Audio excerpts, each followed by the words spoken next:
Olá, queridos. Que o nosso Deus Todo-Poderoso esteja com todos. Agradeço a presença e a participação. Hoje faremos a correção dos exercícios da página 104 e página 105 do livro de Química. Portanto, eu peço que vocês tenham em mãos caneta esferográfica, lápis e borracha. Iniciemos a correção dos exercícios. Atividade 1. Estruturas feitas de ferro, como grades, janelas e portas, precisam ser bem pintadas, com tintas protetoras para se manter livres de oxidação. Qual a relação entre esse fato e o oxigênio presente na atmosfera? Em contato com o oxigênio, o ferro se oxida facilmente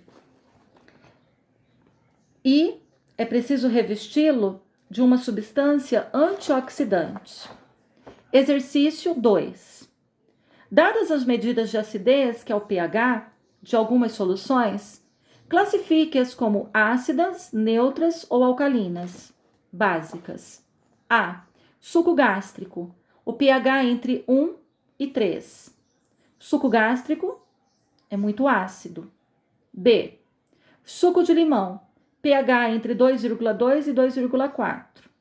Suco de limão. Também a solução é muito ácida. C. Urina humana. pH entre 4,8 e 7,5. Varia de pouco ácida para neutra. D. Coca-Cola. pH entre 2,5 e 3. Muito ácida. Exercício 3. Uma pessoa está com uma infecção causada por micro-organismos. Que sucos naturais ela deve tomar para combatê-la? E justifique a sua resposta. A pessoa deverá tomar suco de frutas ácidas, pois os ácidos têm ação germicida. Exercício 4. Um dos problemas ambientais decorrentes da industrialização é a poluição atmosférica. Altas chaminés lançam no ar, entre outros materiais, o dióxido de enxofre, o SO2, que pode ser transportado por muitos quilômetros em poucos dias.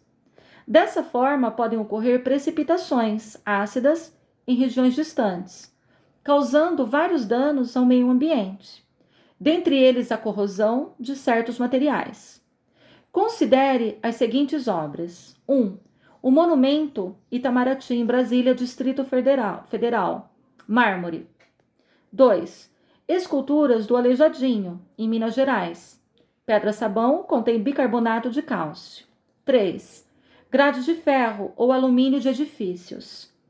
A ação da chuva ácida pode acontecer A. Apenas em 1. B. Apenas em 1 e 2. C. Apenas em 1 e 3. D. Apenas em 2 e 3. Ou E. Em 1, 2 e 3. Queridos, a resposta correta é a alternativa E. Portanto, todas as alternativas estão corretas. A, B e C. 1, 2 e 3. 5. Sabendo que a reação entre ácidos e bases resulta na formação de sais e água, o que deveria ser feito para socorrer uma pessoa que ingerisse uma base muito forte? E se fosse um ácido forte? Se a pessoa ingerir uma base, deve tomar uma solução ácida. Poderia ser, por exemplo, um suco de limão ou abacaxi, para neutralizar a base. Se ingerir um ácido, a pessoa deve tomar uma substância básica. Exercício 6. Olhando as fórmulas, classifique os elementos em ácidos, bases, óxidos ou sais e justifique a sua resposta. A. HNO3, ácido nítrico. Ácido devido à presença de hidrogênio, H. B. CuOH2, hidróxido de cobre. Base devido ao radical OH. C. KOH, hidróxido de potássio. Base devido ao radical OH. D. KCl, cloreto de potássio, sal. E. CO2, óxido devido à presença de oxigênio sem radical H, que é o hidrogênio. Portanto, é o dióxido de carbono. F. CaCO3, carbonato de cálcio, sal. G, K2O, óxido de potássio, óxido devido à presença de oxigênio sem o radical H, que é o hidrogênio. Queridos, ácidos e bases na natureza. O caráter ácido, alcalino ou neutro das substâncias intervém nos processos que ocorrem tanto nos laboratórios como na natureza. Portanto, podemos ter a ação no homem e ação na natureza. Uma intensa variedade de ácidos participa de mecanismos tais como crescimento, desenvolvimento e manutenção da vida dos vegetais. Em diversas plantas e animais existem traços de ácido bórico, que também podem ser encontrados na farinha de trigo e no leite. Aparentemente, uma pequena quantidade desse ácido faz com que as plantas sejam mais saudáveis, porém o excesso desse ácido ele é muito tóxico. Certos ácidos, então, aparecem em muitas plantas, proporcionando-lhes sabores especiais. Um exemplo é o ácido glutâmico, existente nas hortaliças recém-colhidas. À medida que essas hortaliças vão envelhecendo, elas vão perdendo sabor devido à decomposição desse ácido. Alguns condimentos também são preparados com o glutamato de sódio, obtido do ácido glutâmico, extraído do bagaço da cana. Os sucos de certas frutas, por exemplo, contêm ácidos como o ácido cítrico, o ácido málico, o ácido tartárico, e tem poder germicida, destruindo os micro-organismos causadores das doenças. E quando se adiciona o gás carbônico a alguns sucos de frutas, a ação combinada desse gás com o ácido existente vai aumentar o poder de ação contra os micro-organismos. Também temos a acidez do solo, que deve ser considerada. As plantas não se desenvolvem satisfatoriamente em solos ácidos, porque a acidez contribui para que eles absorvam elementos tóxicos, como o alumínio. A acidez facilita a remoção pela água de nutrientes que contêm o cálcio, o magnésio e o potássio, elementos necessários ao desenvolvimento dos vegetais. E para que um solo seja ácido e seja cultivado, é preciso então neutralizá-lo. A neutralização do solo, ela é conhecida por um processo que nós chamamos de calagem, e ela é feita por meio da adição de substâncias que se combinam com os ácidos, como o calcário, o hidróxido de cálcio, a cal hidratada ou virgem. De todos esses produtos, o mais empregado é o calcário. Meus queridos, as reações químicas que se processam durante a decomposição de muitas rochas, elas liberam esses elementos químicos retidos na estrutura original.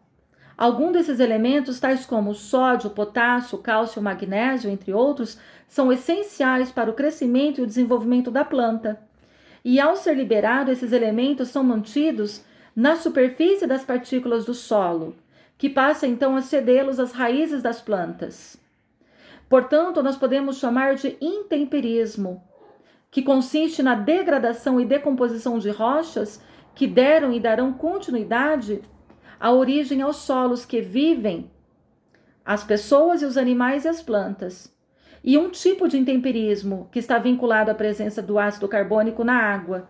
Ao caírem, por exemplo, gotas de chuvas, uma parte do gás carbônico disponível no ar e no solo dissolve-se na água, e a outra parte se combina com ela, produzindo então um ácido carbônico, um dos responsáveis pela decomposição das rochas que dão origem aos solos.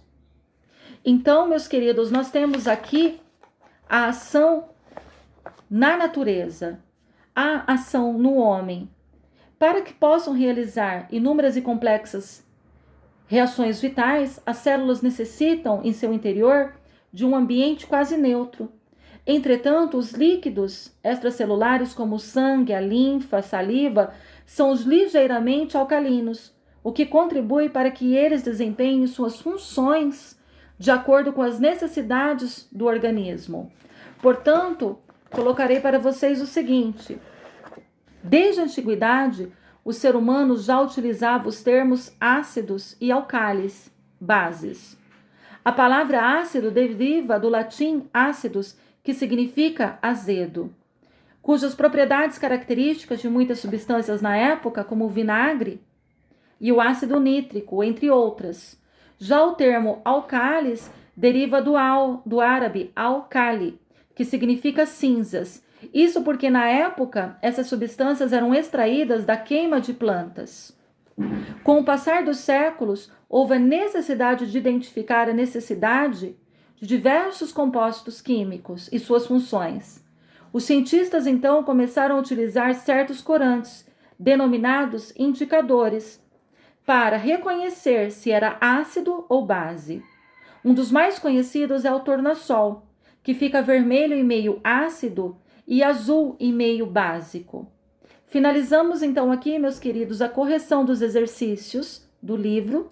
Agradeço a participação e a presença e que o nosso Deus Todo-Poderoso nos proteja e que possamos estar juntos na próxima semana. Dúvidas? É só me procurar. Um beijo no coração, fiquem com Deus.